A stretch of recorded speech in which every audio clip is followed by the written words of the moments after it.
itself with underground storage tanks. And the concern really wasn't with underground storage tanks as much as the concern was with lust. That's leaking underground storage tanks. In recent years, Congress has passed a law that said these storage tanks have to be changed out and we have to put better storage tanks in. So you've probably noticed over the last 10 years, your gas stations all getting brand new storage tanks put in them and other areas where there's underground tanks to prevent that gasoline and other contaminants from leaking into the soil. Those are very expensive cleanups, and it's much cheaper to replace the tank than to try to clean up for a leaking underground storage tank.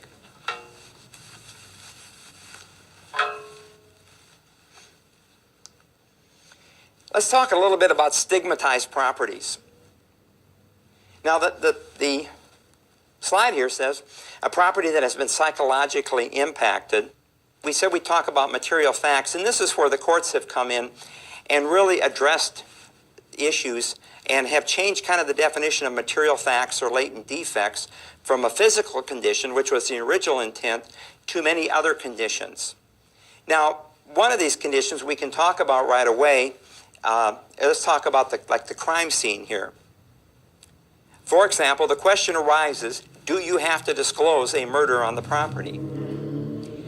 And the law says this, at this point in time, when we're doing this review, there isn't any state law that says that you have to disclose murder on the property. But if you see that question on a state test, I would answer yes, you do. The attorneys have agreed, brokers have agreed, that if someone is murdered on the property, the buyer needs to know that information. At this point in time, we have one court case out of California that says you need to disclose murder on the property. So I think we're going to see a body of common law in that direction. But if you see it for state test purposes or on the national portion or the state portion, the answer is going to be yes. We do disclose murder on the property. Now, the more interesting one, maybe the fun one, is do you disclose if the property is haunted? Now, some of you are saying, now, Tom, you know there's no such thing as ghosts. Well, I've done a little survey of my classes over the years, and I've asked people, I said, if I told you this property was haunted, would you purchase it? And about half of my classes say, no, we're not going to buy it if you tell me it's haunted. And I could regale you with lots of ghost stories. I will tell you a couple that are kind of interesting. We had a house in my community a few years ago that was haunted by a little girl in a christening gown. She appeared to be 7 or 8 years old, and the people disclosed that to us when we listed the property. We verified it with the neighbors. They had saw the ghost too. And so we disclosed that to the buyer. Now, is it mandatory that we disclose ghosts to the buyer? The law doesn't address ghosts. It's what I call a broker's call. As the broker of my company, I'm going to disclose that. You need to talk to your broker and ask him what he's going to do. But we told the buyers, this is haunted by a little ghost. And the buyer said, well, we would still like to buy the property. Do you care if we have the priest come and exorcise the ghost? And we said, no, that would be fine. So the priest came, he exorcised the ghost, he did his prayers and things, and the people were happy with the house, and as far as we know, the ghost left. Actual story, I don't make these things up. I told that same story to a class a few months ago, and I had a lady in class, and she said, nah, Tom, you're nuts. That's not true. I said, okay. So she came back for my exam review. We had a core class that she was taking, came back for the exam review, and she had been mentored by an agent, was following an agent around getting training before she got her license. And she says, Tom, I got to tell you this story. She says, the agent I've been following around, she and I went out to a home to list that property. And of course, like good agents, we said to the seller, why are you selling this property? And this was about a 5-year-old house. It was worth about $500,000 in this particular market. We said to the seller, why are you selling this property? He says, the property's haunted. And my friend said, haunted? He says, yeah, let me show you something. He says, they went upstairs, and he says, what the ghost does is he doesn't like these doors closed upstairs. So they went upstairs, they closed all 4 bedroom doors, they closed a couple bathroom doors, and then they went back downstairs. And the guy said, we'll just sit here about 5 minutes. And then they walked back upstairs, and all the doors were open. And the guy says, I don't like this. It creeps me out. He says, I cannot keep these doors shut. He said, it's not the air conditioning coming on, blowing the doors, anything like that. The doors are all pulled shut. They're closed. They're secured. And he says, when I come back upstairs, the doors are all open. Now, is she going to disclose that to the buyer? If that was my listing, we would disclose that to the buyer. What if a baby dies of sudden infant death syndrome in the nursery? I had a property like that. Am I going to disclose that to the buyer? Is that a murder? No, that's not a murder. It's a natural death. But yes, I would disclose it. Because about the time I didn't, you know what would happen? A young couple would come in that had been trying to get pregnant, for the last 10 years. They'd have their baby in that house. They'd put him in the nursery, and then the neighbor would come over and say, oh, this is the nursery where the other baby died. Whoa, am I going to get a phone call then? That's the type of thing that you want to disclose. That's when you talk about stigmatized properties. But as far as those two things are concerned, ghosts or baby deaths like that, those have to do with broker calls. There's no law that says that as far as the national portion is concerned. When we get to the state portion of the test, you're going to find that there are some state laws that say there are some deaths on the property you have to disclose. Now, one of the things you can't disclose is that if someone died of AIDS in the property. AIDS is protected under the handicap portion of fair housing, and so we cannot disclose that to a potential buyer. That's going to be just classified as a natural death, and it's going to be actually illegal for us to disclose that according to a Supreme Court ruling. So that's the thought on stigmatized properties. Now, your book also talks about disclosure of interstate land sales.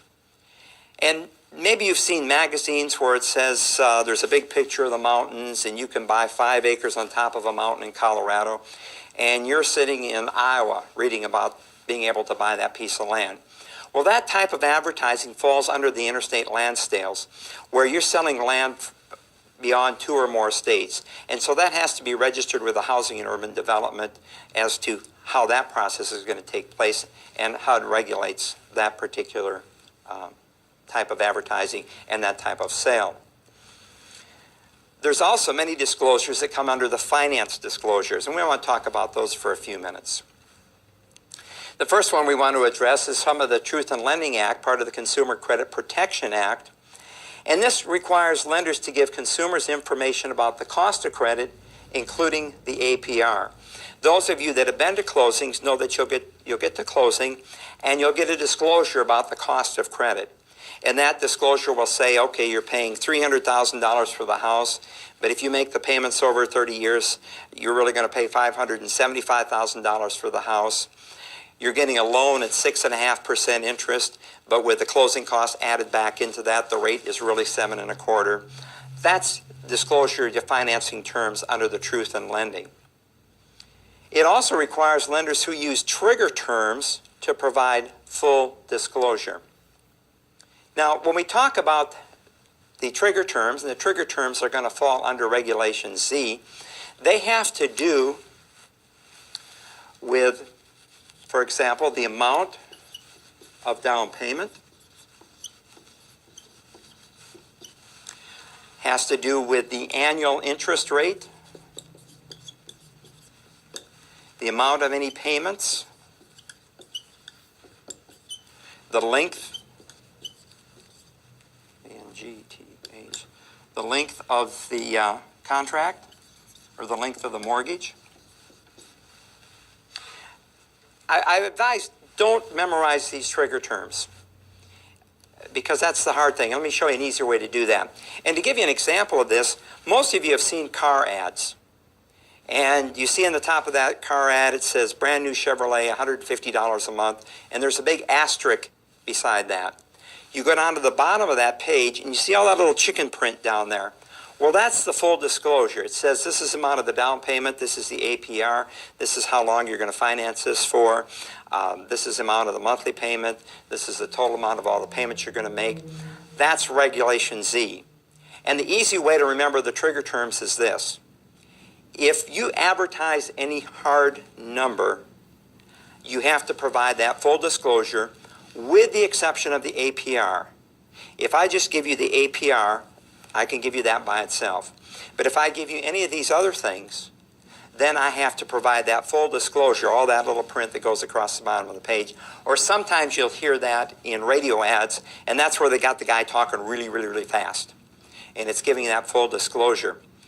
But if you're going to advertise any hard number, for example, you say, buy this house 20% down. That's a hard number. But what if I say low down payment? That's okay. That doesn't require full disclosure. What if I say pay over 30 years? Full disclosure. That's a hard number. What if I say pay over a long time? Doesn't require full disclosure. I didn't give you any hard numbers. What if I say zero down? Zero's a number. Requires full disclosure. Low down payment. No disclosure. Monthly payments of $1,200. Full disclosure. Easy monthly payments. No disclosure. You get the idea. So if it's a hard number with the exception of the APR, that's a trigger term. You have to provide full disclosure. I hope that helps you in remembering Regulation Z. Now, the other thing that you need to know about Reg Z